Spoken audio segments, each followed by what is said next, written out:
Welcome back to my channel.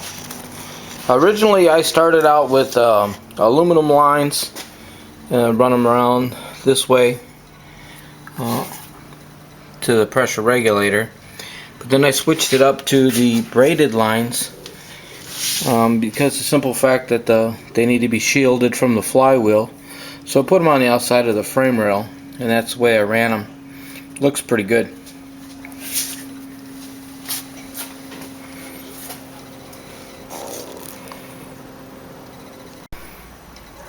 Alright, getting dark early, had to use a little bit of light. Got the header put on there. All the fuel lines are hooked up.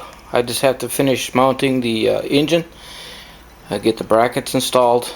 I installed a Fox Mustang rack and pinion, and I wound up using the Fox Mustang bump steer kit, and it worked out okay.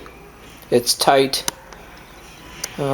There is a difference between the Ranger spindles and the Mustang spindles, but it allowed me to tighten it up, and I think I'll be alright.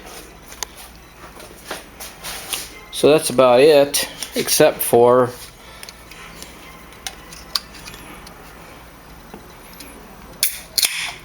this 805 Fast House. We're ready.